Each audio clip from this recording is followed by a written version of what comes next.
Proyecto Ikigai, capítulo 26. Tengo 98 años, pero aún me considero joven. Me queda mucho por hacer. Testimonio de la investigación sobre Ikigai de Francesc Miralles y Héctor García. Muy buenos días, exploradores, y bienvenidos un día más, un domingo más, a un nuevo capítulo de Proyecto Ikigai, el podcast con el que pretendo inspirarte para que encuentres aquello por lo que vale la pena vivir.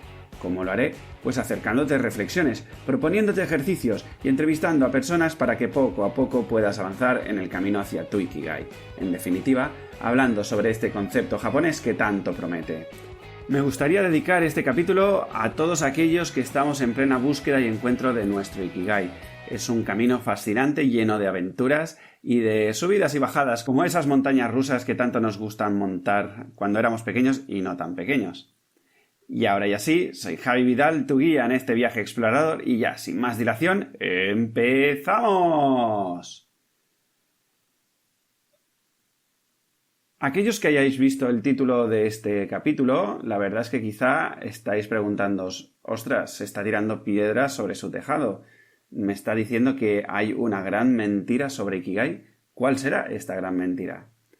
Empecemos por el principio. A ver, no podemos negarlo. Ikigai está de moda. Mire donde mire, aparece Ikigai. Y no sé si es por un tema de mis búsquedas cercanas y los algoritmos de Google y de mis redes sociales, pero es cierto, allí donde miro aparece Ikigai. Tal es así que un compañero mío, al que le tengo mucho aprecio, me compartía el otro día por WhatsApp una noticia en que se ve que Ikigai había sido el término más buscado durante este periodo de confinamiento y demás, ¿no? Y es que es cierto, estamos todos como en un momento de búsqueda, de encontrar, de analizar si estamos reorientando bien nuestra vida y si podemos hacer algo, pues, para mejorar todas estas sensaciones, ¿no? Y claro, cuando de repente aparece un término o un concepto como Ikigai en nuestras vidas, pues nos plantean muchas cosas a las que pues queremos dar respuesta lo antes posible. Entonces, como decía, no sé si es por los algoritmos de búsqueda y demás, pero la verdad es que a la mínima que busquemos un poco, pues de repente aparece este término, ¿no? Pues en mi móvil, por ejemplo, en esas noticias recomendadas, siempre me aparecen estos términos. Y la verdad es que si te paras a buscar en Google Trends, por ejemplo, el término Ikigai en España, tiene una progresión, pues bueno, que está aumentando, ¿no? Así que, queramos o no, pues hay cierta influencia alrededor de este término, ¿no? Y lo que me gustaría con este capítulo es profundizar un poco, bueno, o aclarar este concepto Ikigai, ¿no? Refrescar un poco qué es exactamente, y luego os quiero trasladar lo que estoy viviendo en mi propia experiencia y cómo de allí extraigo un título tan rompedor como La gran mentira sobre Ikigai, ¿no? Entonces, os invito a que imaginemos un poco cómo llegamos nosotros a este término japonés Ikigai. En mi caso, por ejemplo, si cierro los ojos e intento recordar un poco el primer impacto que tuve, recuerdo claramente una imagen como muy zen, muy trabajada, muy sencilla, pero a la vez muy potente, ¿no? Y que eran 4 círculos muy grandes con 4 conceptos muy rápidos de entender. En qué soy bueno, qué amo, qué necesita el mundo y cómo me pueden pagar. Y en el centro de la intersección de estas 4 circunferencias ponía Ikigai. Entonces, desde allí fue cuando conecté pues, con el libro de Francesc Miralles y Héctor García, y estuve leyendo ya a partir de allí varios libros sobre Ikigai, ¿no? Y todos te explican un poco, pues eso, que Ikigai es un término japonés que se puede dividir en 2 palabras, Iki, que quiere decir vida, y Gai, que quiere decir aquello que vale la pena, ¿no? Entonces así, haciendo un ejercicio súper intelectual de fusión, básicamente pues uno llega a la conclusión que es aquello por lo que vale la pena vivir, ¿no? Y entonces es lo que nosotros aquí en Europa hablaríamos como propósito, o en Estados Unidos el purpose, o incluso ya si uno es muy fan de Simon Sinek, pues del why, ¿no? De trabajar por un why más grande que nosotros. Entonces, bueno, desde allí, claro, de repente da esa sensación que hay un lugar especial, ¿no? Un lugar incluso místico, podríamos decir, que se llama Ikigai, que tiene este nombre tan sensual, ¿no? Japonés, que tienen esa conexión tan espiritual. Y entonces, claro, de repente quieres llegar allí, ¿no? Porque piensas que la vida desde allí, desde este concepto Ikigai, desde ese propósito, desde ese guay, piensas que de repente va a haber un supercambio en tu vida que va a llenarte de sentido y de plenitud en cada paso que vayas a hacer, y incluso te diría como, da la sensación como que vayas a tener una banda sonora personal, ¿no? De manera que cuando vas caminando, staying alive, staying alive.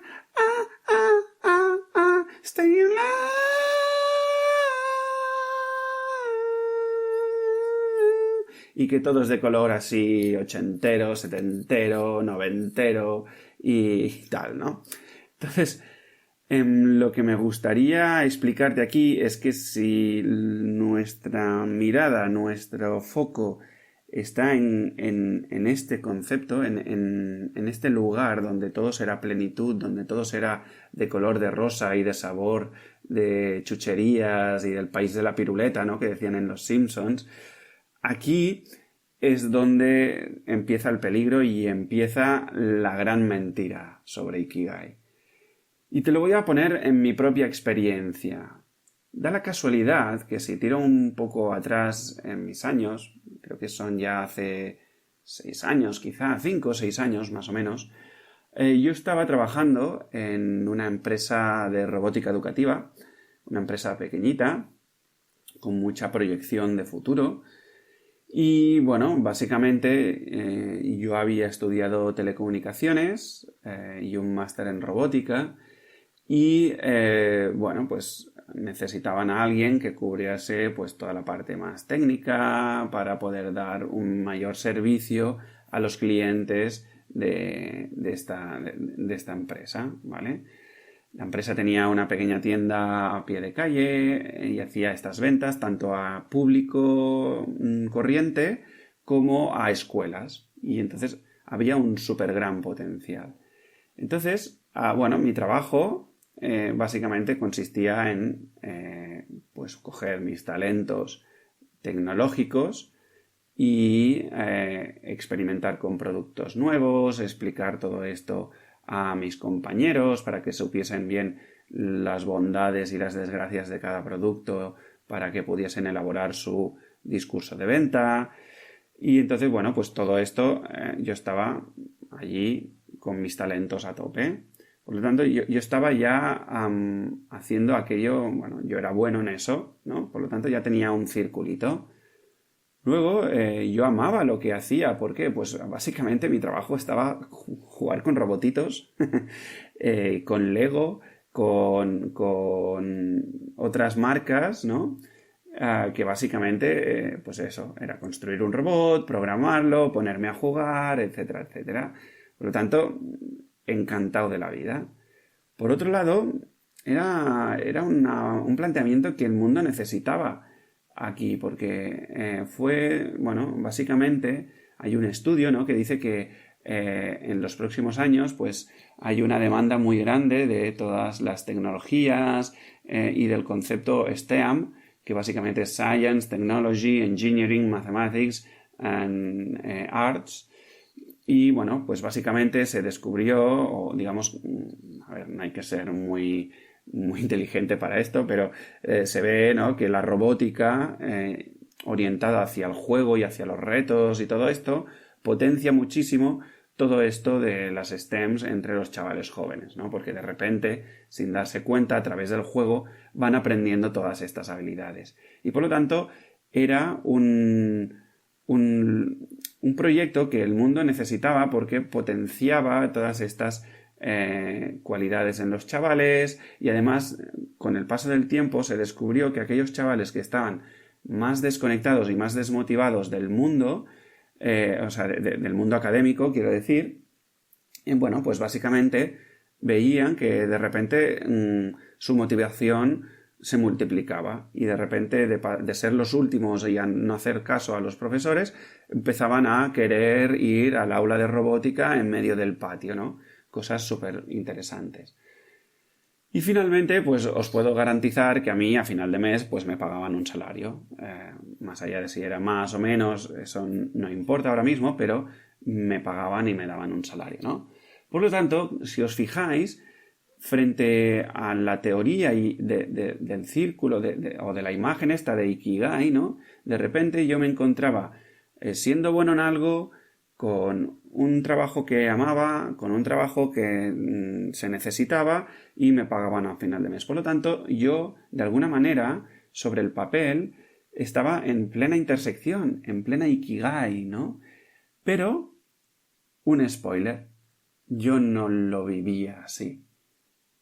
No me sentía pleno, no me sentía satisfecho, no sentía que mi vida tenía un sentido como el que me imaginaba tener, ¿no?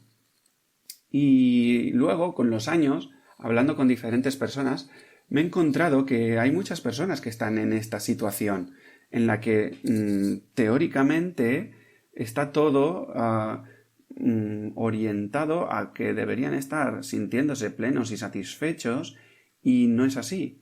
Entonces, allí me di cuenta de que vivirlo así, Ikigai, es una gran mentira. Y entonces me empecé a hacer preguntas, ¿no? ¿Qué está sucediendo? O sea, ¿por qué no funciona? ¿Por qué no funciona esta teoría? Este papel lo está aguantando todo, ¿no? Pero, ¿por qué no? O sea, tiene súper buena pinta cuando hay esta intersección. ¿Por qué no está sucediendo lo que tiene que suceder, ¿no? Y entonces, y haciendo honor al gran Sherlock Holmes, un personaje literario que me encanta, que decía esta frase de: una vez descartado lo imposible, lo que queda, por improbable que parezca, debe ser la verdad. Y en esta ocasión, la conclusión a que yo llego es que Ikigai no es un lugar concreto, sino una actitud de vida. Una actitud de hacerse responsable. ¿Responsable de qué? Responsable de irse desprendiendo de tanto modelo, de tanto concepto erróneo. Es darse cuenta que nos han educado bajo unos parámetros que ya no sirven y que son erróneos, que nos han conducido a un bienestar cortoplacista, pero que a la larga nos lleva al sufrimiento. Es hacerse responsable de todo esto y de pasar a la acción para remediar este desajuste. Es cuidarse y es priorizarse. Por lo tanto, al final, lo que necesitamos o lo que os estoy invitando a hacer es que desdibujemos ese círculo, esa imagen propia de Ikigai y, sin querernos obsesionar con esa intersección de los 4 círculos, busquemos nuestros propios experimentos para ver qué nos están diciendo nuestras sensaciones. Porque cuando nosotros nos descolocamos, nos ponemos en un plano alejado de nuestras sensaciones, no las sabemos leer, no sabemos si nos quieren decir una cosa u otra, poco a poco nos vamos desfigurando como seres humanos, porque recordemos que nosotros somos vida y la vida es pura naturaleza, y la naturaleza son sensaciones y experimentaciones. Entonces, desde allí os invito a aquellos que estéis en plena búsqueda y encuentro de Ikigai, que, por favor, no nos obsesionemos con esta gran mentira. No hay ningún lugar al que llegar, ¿de acuerdo? Es un tema de actitud y para trabajar la actitud uno debe envalentonarse a hacer acciones que se pensaba que no podría llegar a ser o que están muy alejadas de lo que su personaje le dice. Entonces, todas estas cosas, poco a poco, las iremos trabajando en diferentes programas formativos que están pendientes de grabación y que os invito a que, si queréis formar parte de ellos, pues me hagáis un pequeño correo, me escribáis o algo así. Hay algunas personas que ya están probando el primero de en qué soy bueno, en qué soy buena, conectando con mis talentos naturales, que me están llegando bastante buen feedback. Así que bueno, desde aquí agradeceros a aquellos valientes y valientas que os estéis lanzando a la piscina de la experimentación. Y bueno, hasta aquí el programa de hoy. Espero sinceramente que te esté enriqueciendo todo esto, pues para mí es un honor estarte acompañando en este camino de encuentro hacia tu Ikigai, ¿no? Y me siento como cierta parte responsable de si descubro alguna cosa en mi propio camino, pues trasladártela para que, bueno, pues entre todos nos vayamos apoyando, vayamos haciendo todo esto un poco más grande, vayamos contrarrestando pues diferentes experiencias. Oye, pues mira, a mí esto me ha servido, pues a mí esto no. ¿Cómo puedo reorientar todo esto, Javi? Todas estas cosillas, ¿no? Y bueno, muchísimas gracias también a todos aquellos que os estáis suscribiendo a los canales del podcast, a la newsletter. Os recuerdo que tenéis disponible en mi página web, en proyectoikigai.com, un ebook donde recojo las 10 puntos clave para ir trabajando esto de la actitud, de ir encaminándote hacia tu Ikigai, ¿de acuerdo? Ya sin más dilación, muchísimas gracias de verdad por darme esta oportunidad de acompañarte en este camino hacia tu Ikigai, por hacer todo esto sostenible y sobre todo, pues bueno, porque sin ti todo esto no tiene ningún sentido. Exploradores, seguimos en la aventura de esta vida.